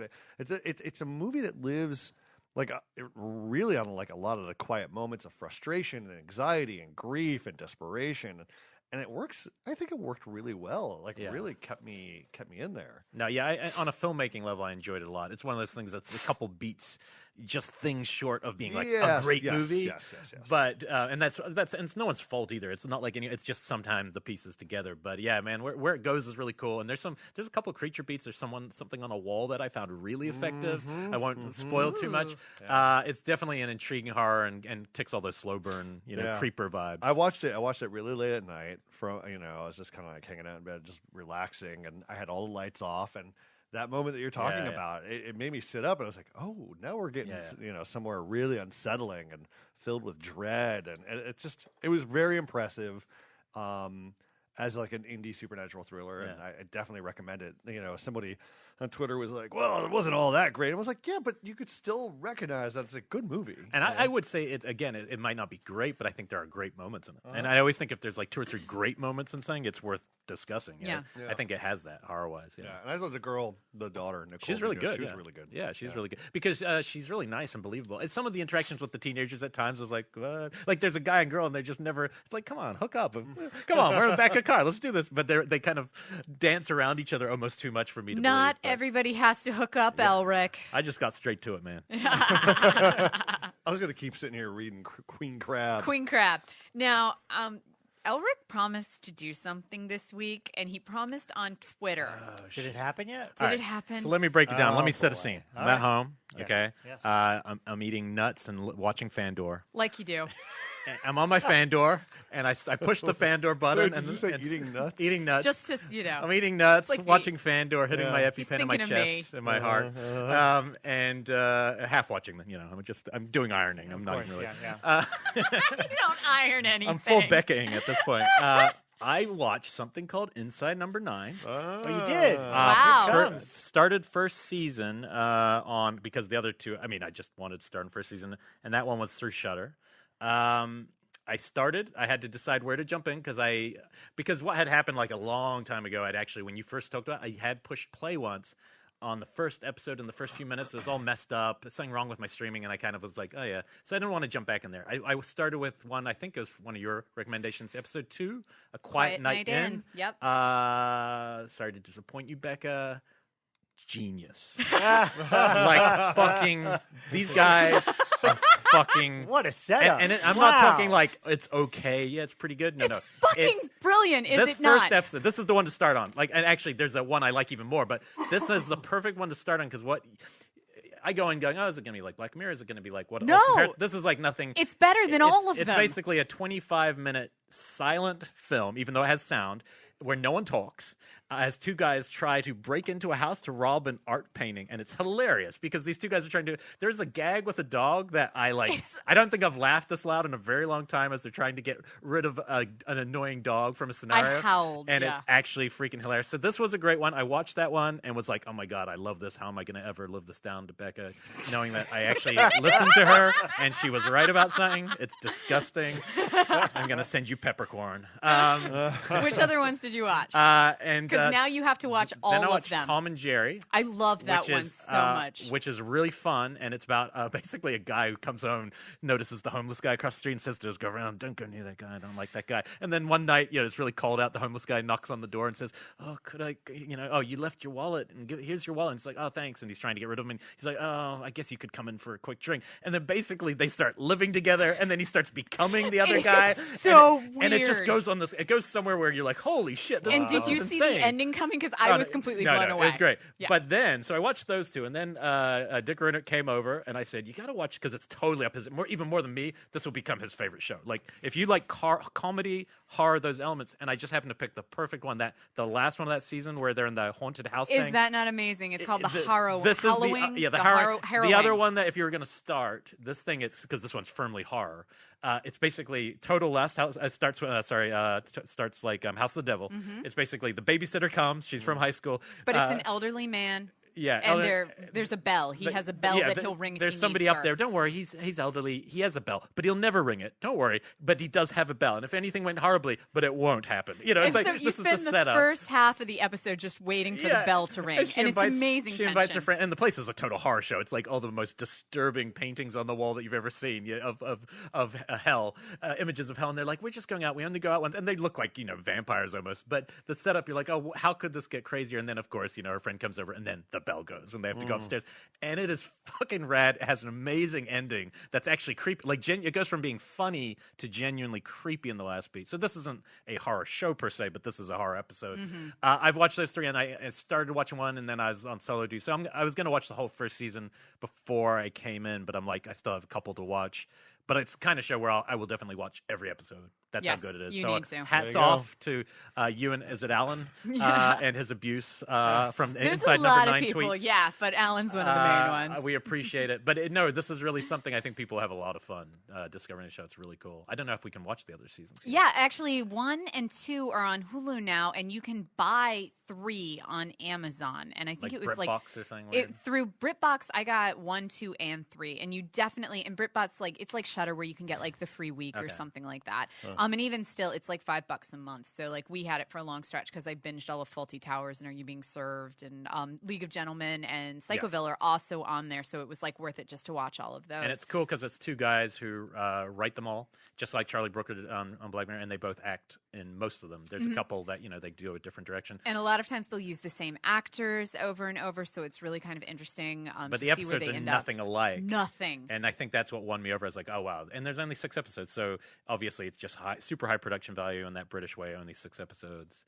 Highest recommendation. There are so many episodes that I'm so glad you're finally watching Elric, because there are so many episodes that I've been like, Elric would love this. There's literally an episode in the 3rd season called Diddle Diddle Dumpling, and it's about a man who's walking to work one day and he finds one shoe outside of his house and becomes obsessed with finding out what happened to the other shoe. I've actually thought and that's that before. literally the only, That's funny. but it goes in the zaniest, like it completely goes bonkers, but that's the only point of the episode is to find out what happened to the other shoe. Okay, cool. And I've watched that one and said, Kane would be into this. Yeah, no, it's really fun. I think Rob will definitely some of the comedy bone in Yeah. you. I think we'll dig it. No, I'll jump into that soon. Thanks, too. guys. It only took like 3 fucking years. That is about my turnaround with Well, your recommendation. I will say this, and Bekah, I'll reserve all my thoughts for later on, but I started reading Hex.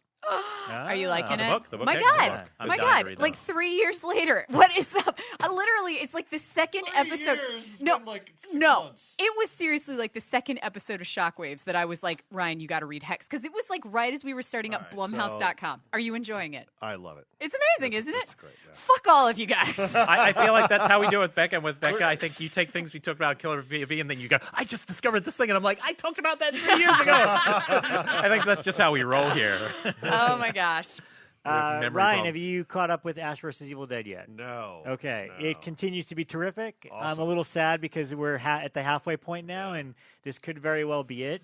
I just am in awe of how many ways they find, how many ways they put Ash in unpredictable predicaments that are wonderful. Let's just say that there's a baby child demon version of Ash now. Oh, my God. And All right. I gotta yes. catch up. I'll catch up. I'll definitely catch up. It was really funny this past week. How far are they into it? This is the 5th episode just aired. So I didn't, we're at the I didn't halfway get Showtime point. this time. So Again, I do not Showtime, Stars. Oh, Stars. I just use the Amazon. app via Amazon Prime. And you can subscribe and unsubscribe For like a couple bucks or whatever. Yeah, it's like $5 a month, and I'm catching up on American Gods as well because I never never finished started. that. I started Which is also watching. I excellent. started rewatching Boris Karloff's Thriller, the Oh. anthology series. It's cool. really solid. The first episode was Leslie Nielsen, who plays this kind of corporate, executive who catches the eye of this woman that works in this building, and she basically is like, hey, so I'm in love with you, and I've been watching you every day since you've been working here, and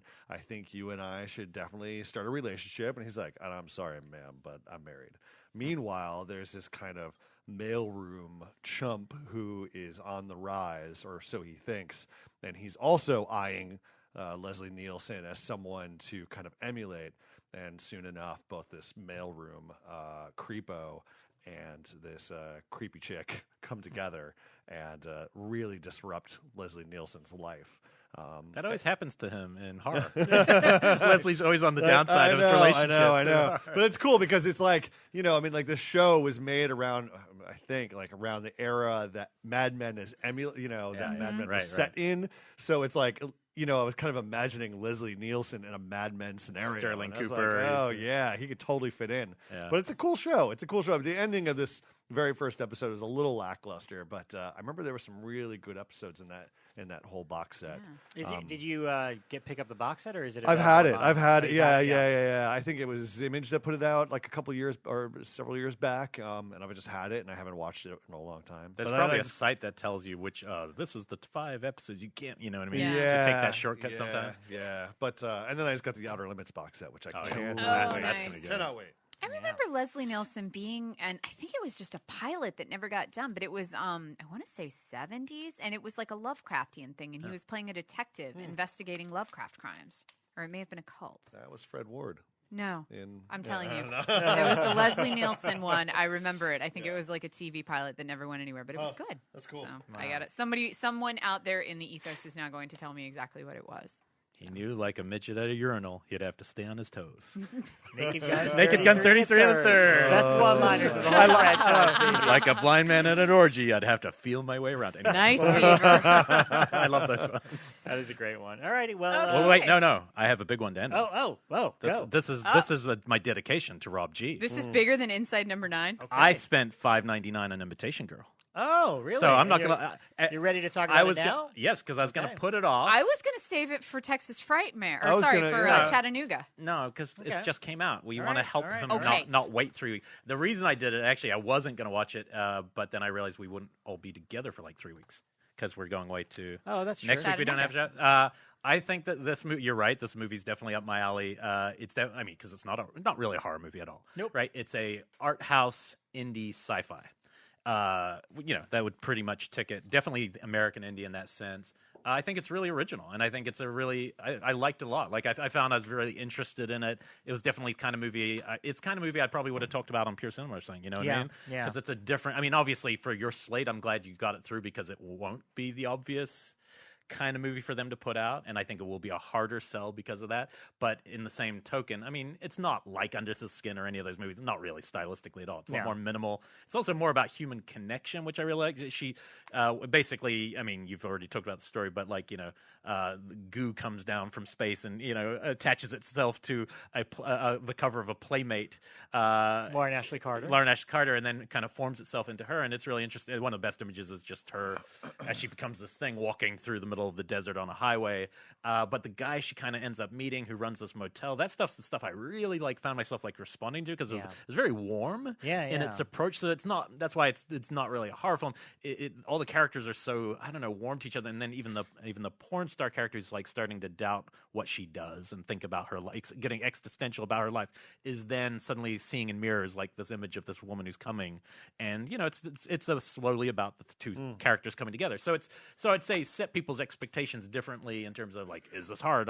No, if you're somebody who likes these kind of movies and more offbeat indies, but they have really original voices and you can see through the budget, you can go, okay, I know where it's being pitched. Yeah, and for a first film, I was really impressed. Yeah, it got my attention. I was interested the whole way, and I was like, I didn't know where it was going to go, and I liked that quality to it. So right. Of everybody here, I knew you would be the one. Yeah. No, you weren't that wrong. It was ideal for. When I was watching it, I was like, this is going to be an Elric pick. And really, the thing about it is, I want it. Look, you have access to a brand that you're building from scratch. At least this movie label version, and I thought it would be a bold pick to really throw expectations aside. So far, the one thing I keep hearing is everyone's like, I watched it expecting dread to happen the whole time. Where's the horror element? I'm like, it's not. It's just a good movie. Yeah. And if I can use a cool horror label to get good movies out, then to me that I think you guys can talk about it as sci-fi because genre, extended so, and it's clearly sci-fi. It's not horror at all, but it has sci-fi. Actually, I'd say The Last Beat kind of has an element of that, but but it's really it is sci-fi, but it's the whole way it's sci-fi in that indie way where it's trying. I mean, similar in a sense Under the Skin, and not in terms of the way it feels at all because that's the Dread version, but about what the character is. Somebody trying to understand us. And trying to understand place, and that side of it is good. Also, it's a good performance by her, especially actually playing the thing.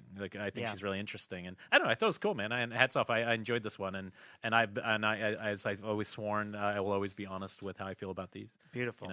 Well, that's Imitation Girl's available for rental now, so please follow Elric Suit.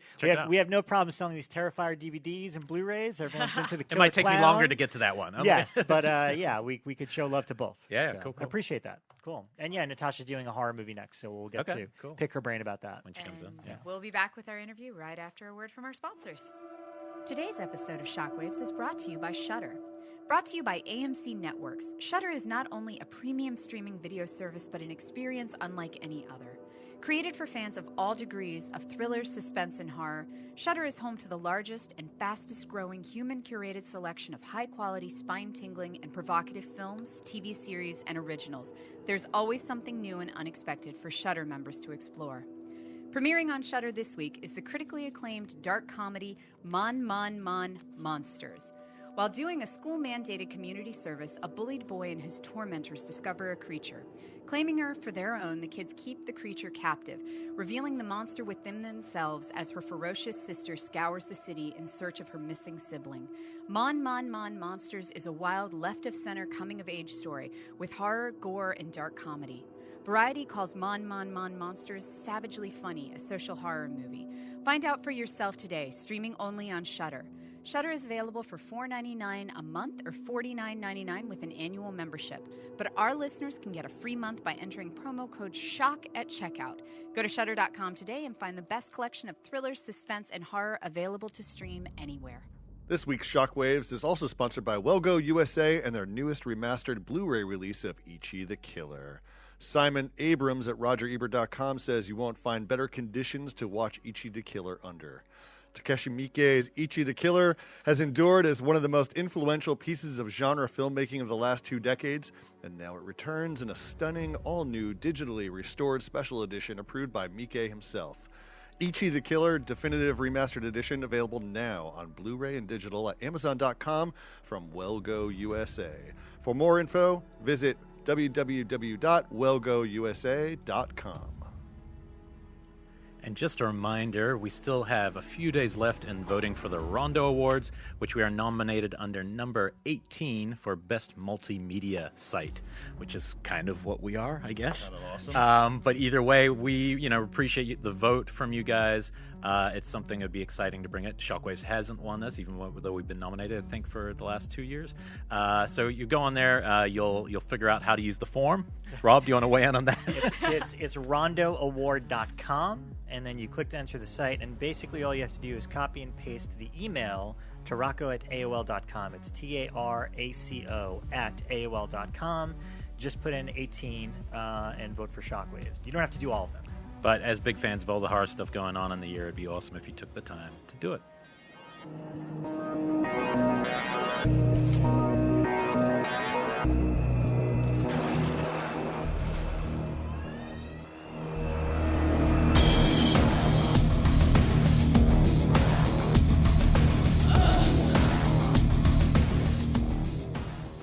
Welcome back to Shockwaves. I am really excited about our guest this week because growing up as a female horror fan who really wanted to start pursuing horror filmmaking, especially in the 90s before we had a thing like Google, it was damn near impossible to find female filmmakers who had actually made horror films. And when you start researching them, and we were using books at the time, literally there was like 4 names that came up, like Roberta Findlay.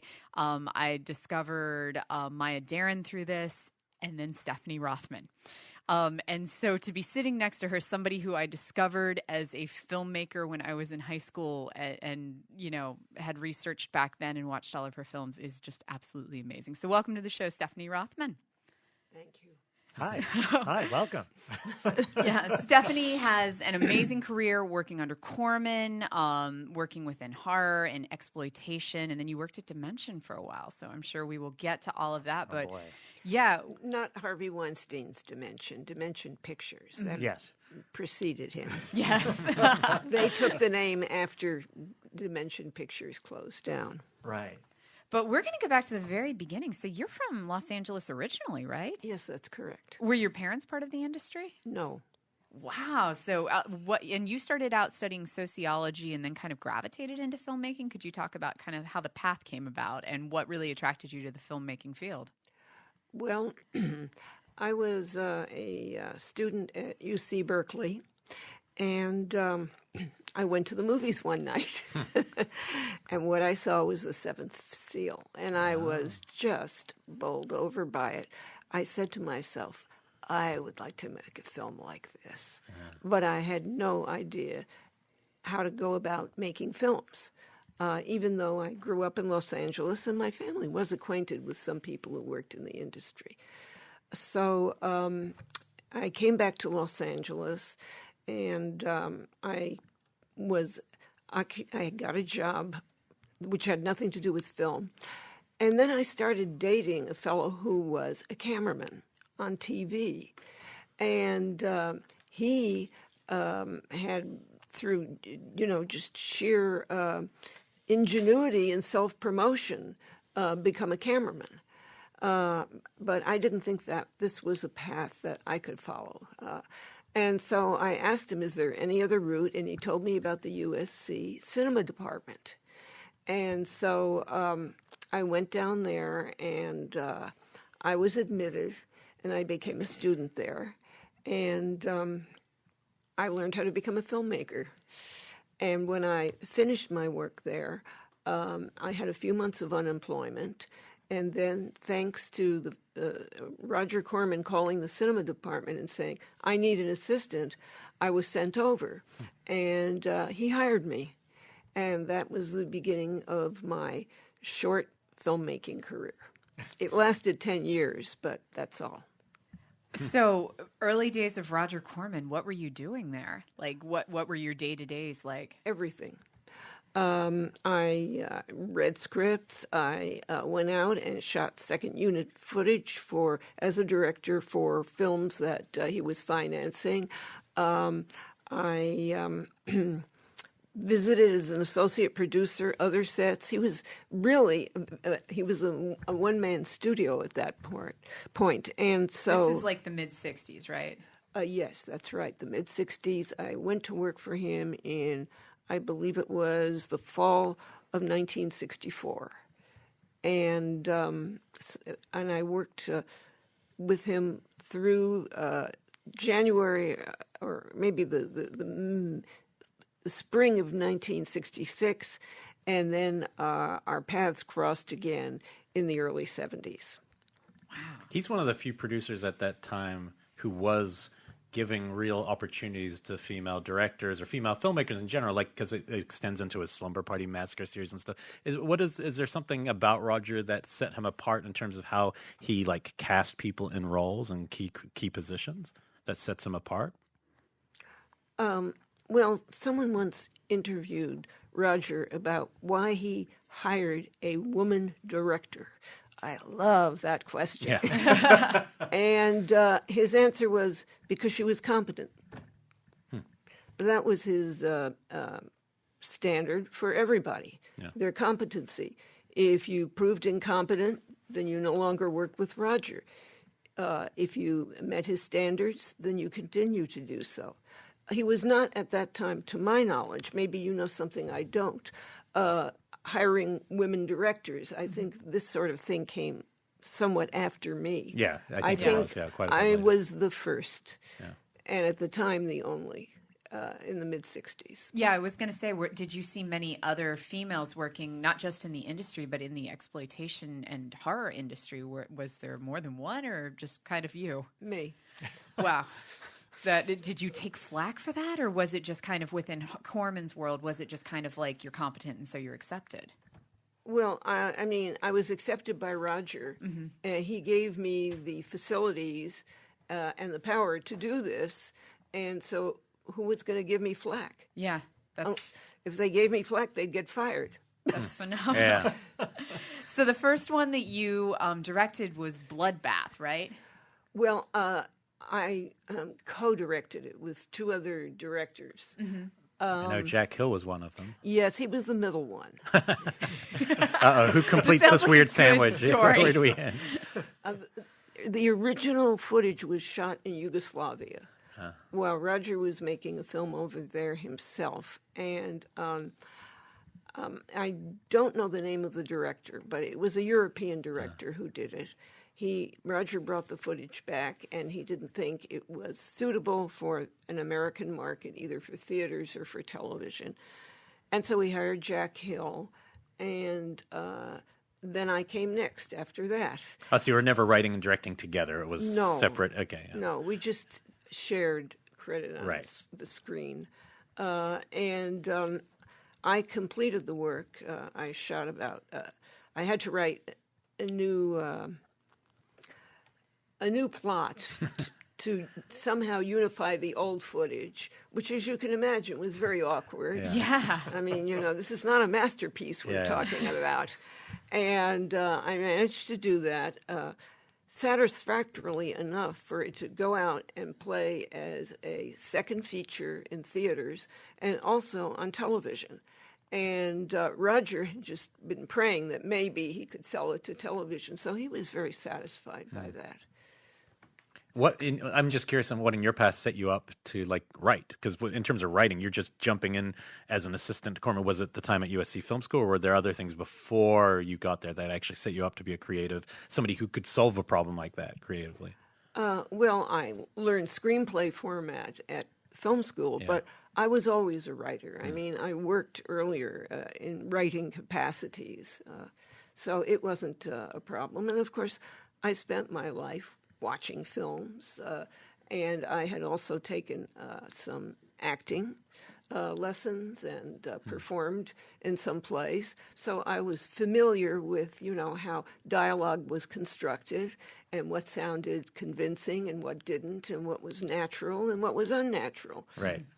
At what point did you get the freedom to create something, from scratch instead of just inheriting elements from Roger? The next film I made was a complete feature financed by Roger. It was a beach picture. It was called It's a Bikini World. Actually, the working title that it had was The Girl in Daddy's Bikini. But apparently, when Roger sold it to AIP, the American International Pictures, they didn't think that was a very commercial title. So they changed it to that. So that was the first complete feature that I shot. And I think it was one of the last beach pictures, if not the last beach picture. And as I like to say about it, I like to think I killed the genre off. However, it had some well-known musical groups of the era in it, the Animals and... Cool. I'm sorry. I forget the others. But some of them are very well known. I mean, and you can see them on YouTube. In fact, you can see excerpts from all the musical numbers in that film on YouTube. You're right. That is a subgenre that definitely is dated to a modern audience. I find that the movies stop and then music starts and then the movie starts again. And I find that for me, that's one of those subgenres I've never been able to kind of fully immerse myself into. Well, that's musicals, though. Yeah. All musicals are like I know, that. but some of them, like La La Land and stuff, keeps you going into the narrative. The narrative continues as part of the song. Sometimes Umbrellas of Cherbourg. Some movies are able to do that, but for whatever the beach movies, I just it's something I can't understand. I don't know. Well, I think that the beach movies are not comparable to to Umbrellas of Cherbourg. Major musicals. I think to even utter their the existence. I should be banished. Yes, absolutely. By the cinema police. Yes. But they have their own set. It's very much like a formula thing too, where they had set things that you had to include along with the beach movies. Correct.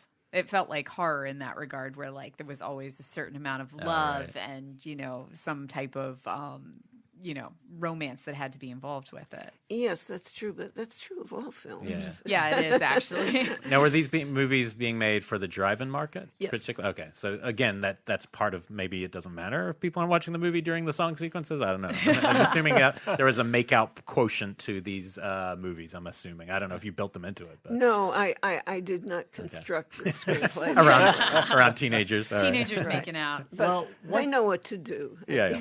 Well, one thing in common between Bloodbath and It's a Bikini World is Sid Haig is in both films. Oh, he's in Bikini World. I mean, I've always loved Sid in general, but even from that period, I always thought he was such an interesting actor. So, was he somebody that was just kind of working in that world, or somebody that you picked to be in It's a Bikini World, or what was your relationship with Sid like? First of all, I agree with you. I think he is a fine actor, and secondly, I liked him the moment I met him. But actually, he was cast in Bloodbath by Jack Hill, and when I saw him, his role in the Jack Hill part, I thought he is somebody who could be carried over into the part that I'm doing, because obviously we need some continuity.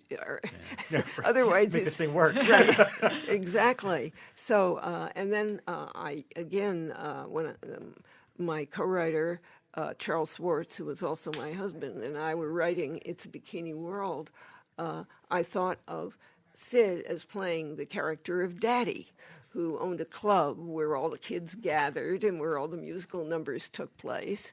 And he was excellent. I mean, Sid knew what to do. Sid was one of those actors. He read the part. He knew what to do. He's also in Beyond Atlantis, one of the later ones you wrote. Yeah, I wrote the story for that. Story, yeah, he went to film school with Jack Hill, actually. They went to school together. I remember interviewing Jack a long time ago. It's kind of interesting. And then Spider Baby. And, it all keeps going. Some amazing stuff. Talk student nurses, because this is kind of one of the first ones that you were writer, director, that like you helmed the bulk of it. Or was that Bikini World? It wasn't the bulk of it. Yeah, I did the whole picture. Whole thing, I directed the whole picture. Yeah. Bikini World and everything I did after that. It was just this one, mess that Roger had when he, tried several people to improve that I worked on something that other people had worked on. Yeah. So going into student nurses, where did the concept come from? What was kind of the market you were pushing towards? And talk a little bit about the experience. Well, student nurses was the idea of regional film sub-distributors who, along with Roger Corman, when he founded New World Pictures, agreed would be a commercial subject. The reason they thought that was because the previous year a film had come out called The Babysitter. And it was very popular with audiences. And Roger said to me, I never saw it, it has nothing in it. It's worthless. But, that's a very catchy title. And the sub-distributors think a film about student nurses is the same way. Nurses, as we all understood, are a favorite sexual fantasy of men. And one of the reasons being, of course, because they get to touch men. It's perfectly all right. And so that makes them an object of fantasy. And so there, are many pornographic films made that are this nurses, that nurses, etc. So news to me, Rob. News to me. I can't believe it. I'm in denial. So anyway, I got together with, again, my husband who produced it, and the story editor of New World, Francis Dole, and the three of us came up with a story for it. And then we hired a very good young writer who was just coming out of UCLA Film Graduate School named Don Spencer, and he did the screenplay. And meanwhile, we hurried to get ready to make the film because we only had 2 months between when we started and the film had to be shot. Was that standard for Roger, that it was such a quick turnaround? Well, in my day, there were quick turnarounds, yes. I can't speak for after my day there, but yes, you didn't take a lot of time. And especially because this was the first film financed by New World, and they wanted it out for the late spring, early summer. And we were only getting started in January. Oh, my goodness. And so, we had to start shooting by April, and then we had to cut very quickly. So that's the story of the student nurses, unless you want to ask me other questions about it. Well, a lot of these are consecutively very close together. Yeah. So in this time period, were you just going from film to film? Was it kind of nonstop at this point? Well, for the next film that I made for Roger, yes, it was. And that was the horror film you're referring to, The Velvet Vampire.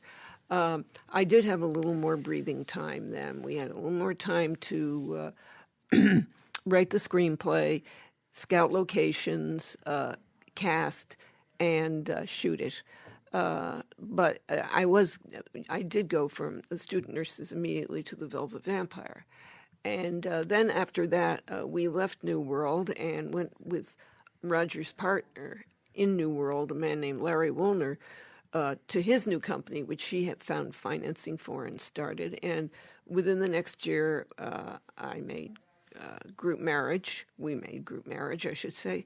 And after that, it was like 1 year apart that I would make another film.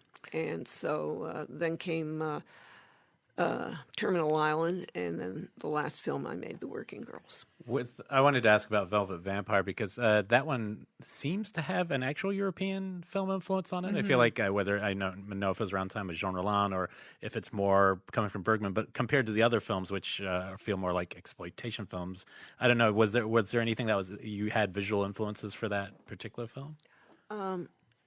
You've seen all my films? I haven't seen all your films. I've seen that one and Terminal Island. Mm-hmm.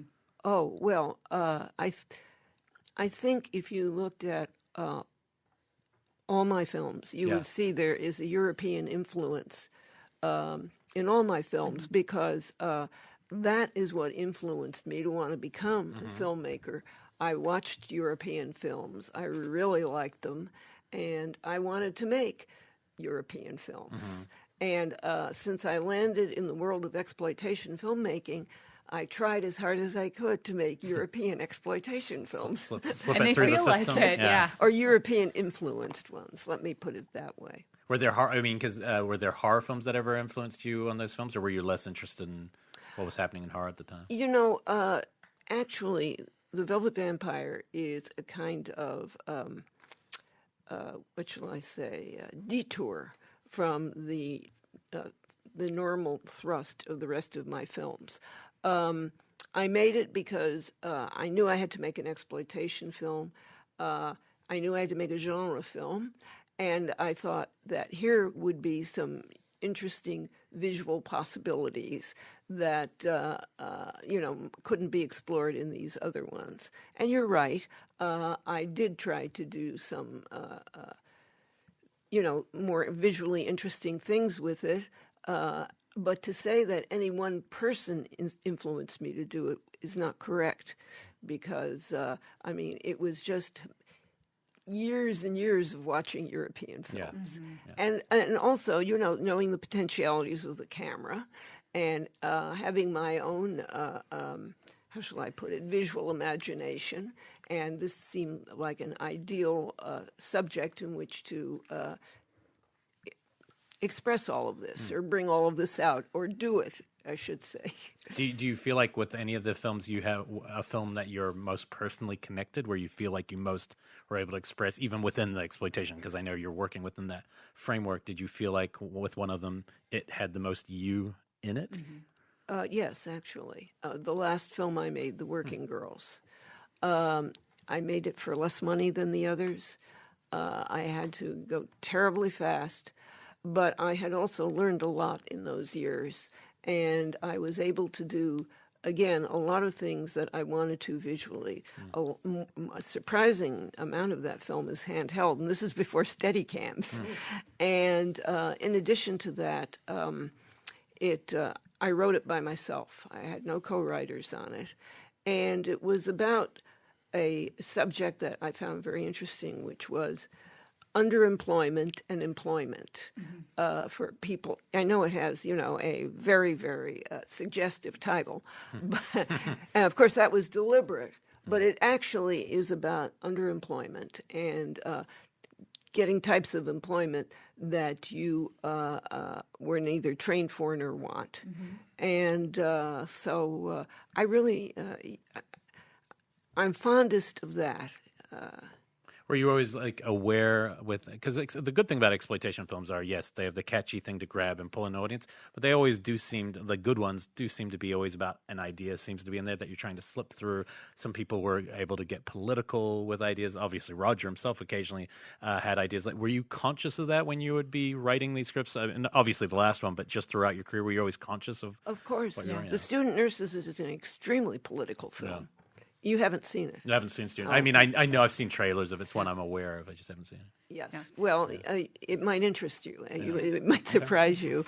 I'll pause now and go watch it. No, Terminal Island. I remember having a lot of social issues, a lot of gender issues in there. There was a lot going on in that film. Well, that's true in The Student Nurses, too. Well, Terminal Island, you both have the big thing I discovered today, I didn't realize, is you have 2 cast members of Magnum PI, well before Magnum PI. Yeah. Do you think this is what set it in motion? I wonder. I don't know. I have no idea. We watched Terminal Island in my graduate film program. It was shown to me by a professor in class when we were doing, I think it was a gender studies class, but we watched Terminal Island as part of the class and then studied it and discussed it. And it had so many different issues going on to unpack in there. So just a really heavy film. Woman in prison films, I guess, at the core, there always seems to be something inherently political about that period. This was not a woman in prison film. This was a Devil's Island film. Right. It had people who were prisoners of both sexes in it. Some of the main characters were women. Yeah. So I'm not, saying. I guess it's a prison film. It is. And sometimes people say, "Oh, it's a woman in prison film," but people who look at it see it really is not. Yeah. It has much more to do with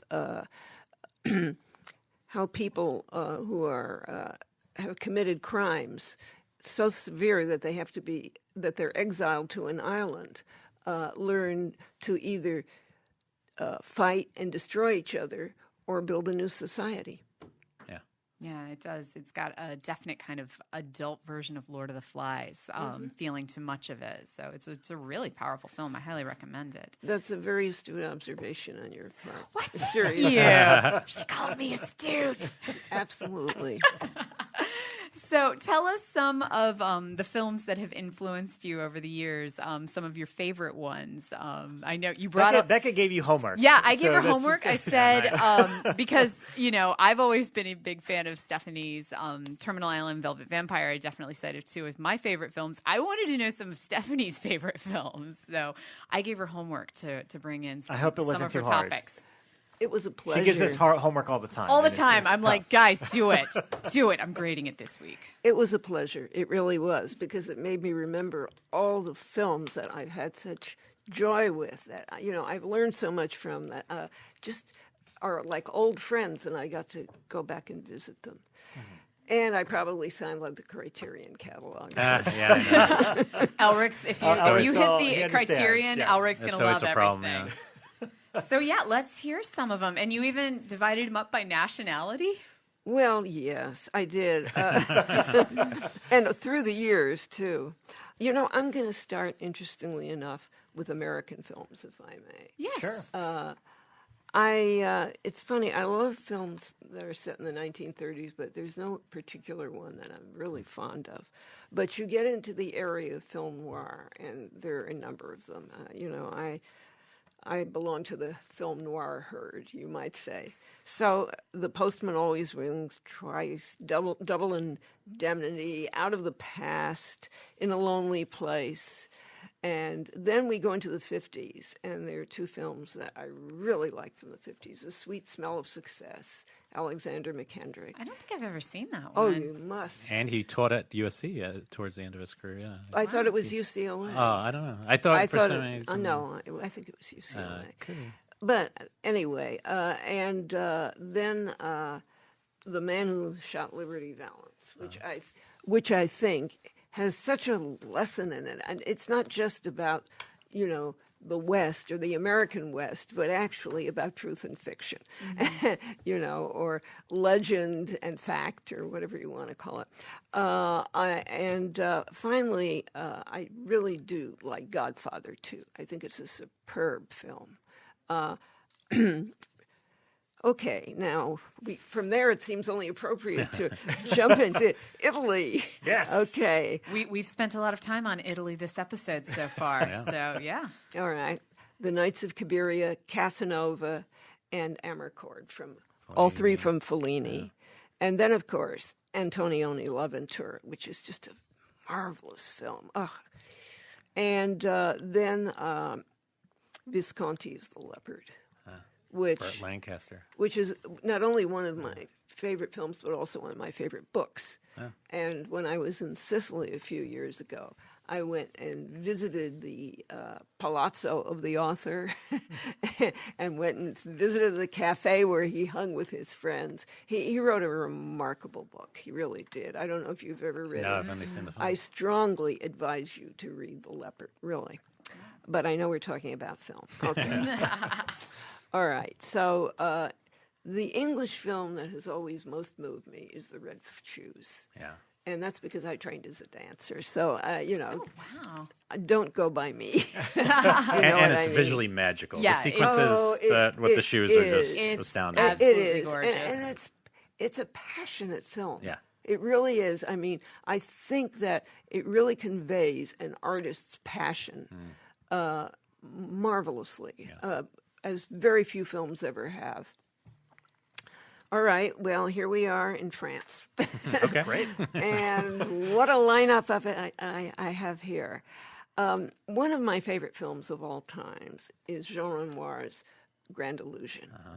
And then I really like something by a director named Jean Gremillon, who isn't even remembered anymore. Pardon me, I have to take a sip of water. By all means. This might be the first one I haven't heard of because so far I've been with you, but this one I don't think I've seen any. Yeah, this is like all Elric's favorite foods here. But this one I'm not familiar. He was a very popular filmmaker of the 30s. He was one of the kinds of film directors whose films the New Wave rebelled against. Right, makes sense. And then, of course, there's Marcel Carné, again, one of my favorite films of all time, Children of Paradise. Beautiful movie. And Le Jour se lève as Seen well. that one. Then there's Henri Clouzot, and he made the most furious, angry, film I've ever seen. It's called Le Corbeau, The Raven. And it's rarely shown. It was made during World War II, and the Germans the German occupation was on now, and they loved it because they thought it was an indictment of the French. But actually, it was a hate song to the Germans. What can I say? I've got to see. I've seen Wages of Fear and Diabolic, but I've never seen Raven. Yeah. So Yes. Well, The Wages of Fear, of course, it's and Manon are my other two favorites of his.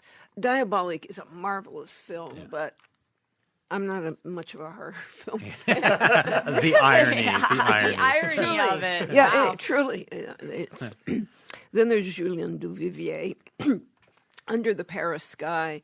And then we come to, again, one of my favorite two films, Orpheus by Jean Cocteau, where a poet falls in love with death and death reciprocates. Some of the best I don't know. photography. That's pretty in there, too. horrific, if I remember it correctly. I mean, I remember it being a beautiful Poetic horror, film, yeah. but poetic horror. Well, I would just call it poetry. Yeah. And then someone you will know who did make horror films, Georges Franju, The Eyes Without a Face. What a marvelous film. Oh my gosh, yes. I'd say that's definitely favorite, one of the top 100 of all time. Yes. Shockwaves approved. for Shockwaves sure. approved, Yeah, definitely. Wonderful film. So, Francois Truffaut, what can you say? All of his films, but I especially love The 400 Blows. And also Shoot the Piano Player. Yeah. Now, there's a great romantic film. Yeah. Wow. Good noir. So these really just range all time, but they all kind of have a very poetic feel to them, I think. It's like across the board. So, Well, that was cinema at that point. yeah. In that We had period. talked at the top of the show. That was French cinema. Yeah. And by the way, it still exists today. I mean, I love French films today. They manage to create an intimacy with the viewer that no other school of filmmaking does, in my opinion. Okay, then there's Jacques Rivette, and he made two things that I really love, which is the first one you probably haven't seen, Paris Belongs to Us, which is a very, I think it was his second feature, very paranoid movie, really interesting, and it conveyed the kind of anxiety all of us had in the 50s about what was next after the horrors of World War II and the threat of atomic war. There was this kind of malaise. Really, it is an appropriate word here that settled on everybody. And it was made about France. It was part of the temper of the times everywhere, including the United States. the depiction of America in the 1950s is an innocent time, and everybody is being, a dumb conformist was not true. Far from it. Okay, so what was the other Celine and Julie Go Boating? Yes, because I love that I film. love That's it. my favorite of Rivette's film. I love that It's a too. really amazing I film. share it with you. Okay, then of course there was Godard with Breathless. Who couldn't like Breathless? But the other Godard film I liked was his feminist film, and God knows he was no feminist. He really he hated women. I think that's my view. But it was Vivre sa vie. Oh yeah, I had a jump cut. That was the giant poster. Remember Oh, the you black did and white have with that up. Anna Kren as the prostitute and Her Life to Live. yeah, yes. My Life to Live. Yeah. It's a beautiful movie. And it's in chapters, which is interesting. The way it's structured is great. Yes, and it really is a feminist film. Yeah. Okay, so now I'm just going to skip over to post-2000. Yeah, Whoa, I'm intrigued. That's a big leap. Yeah, 1970 it's a giant to leap, but 1967. I'm intrigued, like what you were watching now that really gets you excited. Right now? Or post 2000. Or post- That's still 2000. Now, Yeah. Good. yeah.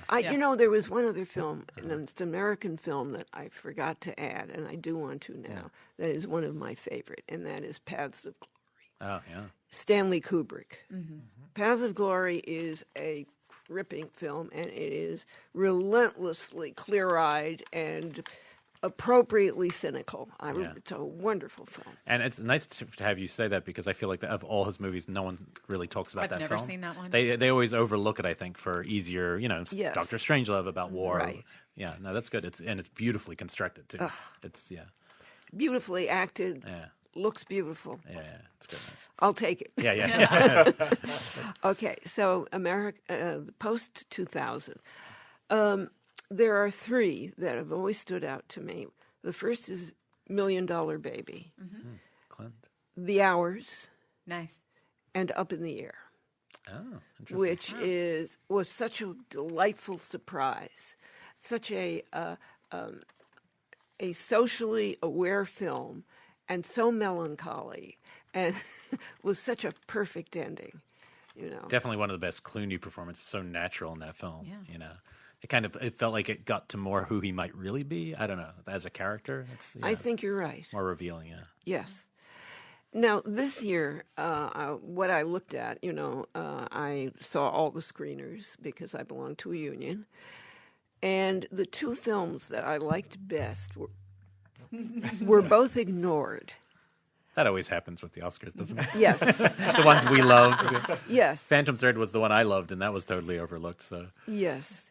The two that really gripped me were, first of all, Detroit. I still haven't even seen it yet. Oh, it is excruciating, and it's Okay. beautifully done. Naturally, nobody wanted to see it because it's Heavy. pain Yeah. from end to end, but it is worthy of witnessing. Okay, You definitely. so. you see, you I think it's the best film about the Black experience that I may have ever seen. Wow. The other one is the Florida Project. Yeah, it's really My students brilliantly loved made. that. Sean Baker's Yeah. a really great director in general, I think. But It's I a like Florida. wonderful film, and it's about people living on the very edge of homelessness. It's about poor people without much formal education, who've made mistakes in their lives, who live in this combination motel and apartment building, whose manager is Willem Dafoe. In one of his most natural performances Yes. of his career. Like, Yes. we've never really seen him play that Right. kind of person. He which is plays great. a good man. He plays a good and conscientious man. And the main characters in it are the children, and their attempt to break out of this limited world in which they live, and how at the end, at least one of them loses everything. It's a terrific film. I hope it has a second life. And there's a performance in it that I was talking about on the other show that no one really talks about. They always talk about the little girl, but the mom, her mother in it, gives us very, like, it's electric, and you don't know if it's who she really is or if it's what it is, but it's really not talked about enough. I think she's really something in it. She is wonderful in it. Yeah. I agree completely. They both are. They're wonderful. Yeah. And I hope it has a second life in streaming and in DVDs or in whatever. I really do. It deserves it. Yeah, it was really overlooked by the end of the awards because it did great in all the other awards, but then it got to the Oscars and nothing besides Willem Dafoe being nominated. So, yeah, I'm sure it will because his films, I think people are discovering his work after Tangerine and other films like that. So. Well, Stephanie, you actually have your name on an award this year because Oh, Stephanie yeah. is working with me on the Stephanie Rothman Fellowship for Female Filmmakers, which I kind of came up with the idea that I wanted to do something literally like on this show. I think I walked in one day Aren't and we was part like, of it? We're approved? Yeah. Shockwaves are definitely part of this big sponsors for it.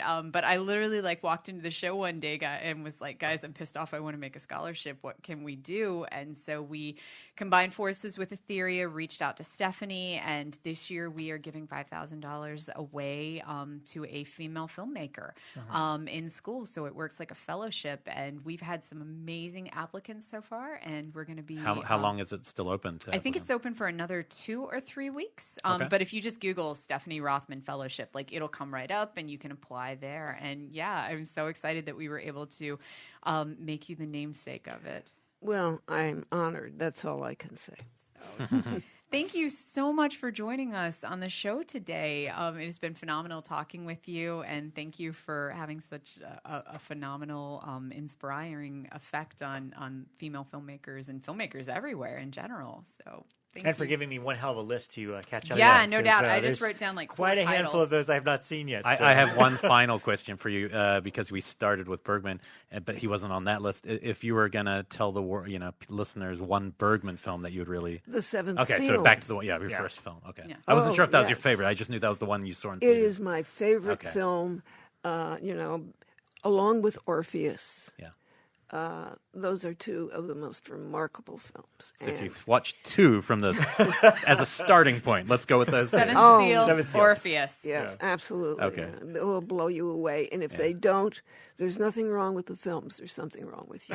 That's what I always say. Kane tells me that all the time. Yeah. And Finally, I have evidence. Thank you for that. I appreciate it. My That's pleasure. it's been fun hearing about these films. Yeah. So thank you. Well, thank you thanks, so guys. much. We will be back next week. The 3/4 of Shockwaves will not be here. We'll be in We will Chattanooga. be in Chattanooga recording a live show with Joe Bob Briggs. Yeah. Yes. And while we are gone, Ryan's going to be taking the show in our absence. He's got some absolutely amazing guests planned, which I'm really excited about. Blumhouse related? Yes. Blumhouse related, yeah. Some Just really you cool. could narrow it down. What's coming out? What's this coming month out? with Blumhouse? He's got some of those guests. It's going to kick ass. And then we will be back the following week, and we'll be sharing our Joe Bob Briggs episode from Chattanooga Film Festival, where we are discussing the weirdest films we have ever seen. That's the lineup. Yeah, it's going to be good. nutty. Okay, guys. See you there. See you then. Thank you. Bye-bye.